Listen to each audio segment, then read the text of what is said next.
everybody, I'm Allison Cope. I'm one of the newest designers here for Gerda Steiner Designs. Welcome to my YouTube.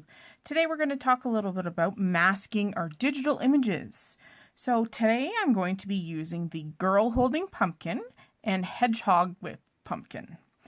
And I have merged them in my image and printed them out on some nice smooth Copic Express-It paper. We're going to use some Distress Oxide inks for our background, and away we go. First thing, I printed out not only my image onto Copic Express, but I also printed it out onto just a piece of copy paper.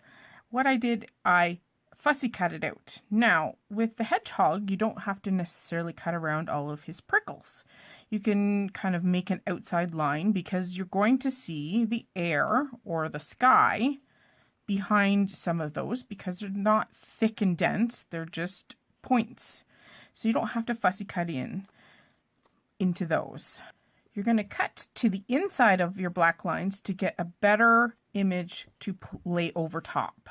This is my copy paper copy, and I used some Easy Tack repositionable adhesive on the back of it. I just sprayed it on. Spray that stuff in a well-ventilated area. Then we're going to lay our image, and of course this is thin paper. So I'm going to lay this over top of my image. And now I can apply whatever ink I want. We're going to start with the scattered straw. I'm going to start with my lightest. And I'm just holding it in place here, just so it gives me an edge in my die. And we're just going to blend it in circles. That way I get all the way out to the edge of my die. And it's a little bit easier on my paper. Oh, it's not going to cooperate now.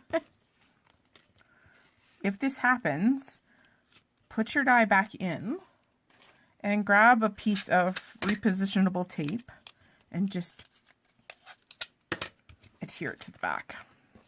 Perfect. And I'm going to go do the ground as well around. And quickly applying our ink. With a mask, it makes it so much easier to color in your backgrounds really quickly. And then we're going to use a little bit darker ink here. We're going to go with our Wild Honey, and I'm going to concentrate that sort of in the center of my image and work out. Now, if you've noticed, I did not mask off the little teeny tiny greenery from our pumpkin there.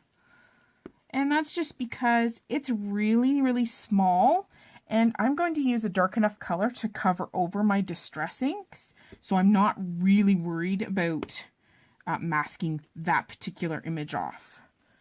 And there we go, and now we can reveal, and there we go. I'm not going to reveal this, just to make it easier. And we're going to do some coloring. All right, I'm going to try and use only 3 color blends, and I'm going to put the Copic numbers up in the corner so you know which markers I'm using if you'd like to use the same. And I'm going to put on some music, and we're going to color away.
So there's a few gaps, and that just means that the mask covered it. And that's okay, because sometimes it's really hard to get into those teeny tiny gaps. I mean, you can definitely cut them out, but honestly, it's just as easy to find a color of marker to match the background and color it in between. So I'm going to do that first.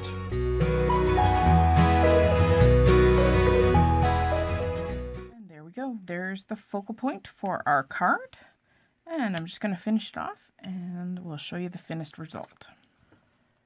And here's the final card. I kept it very, very simple.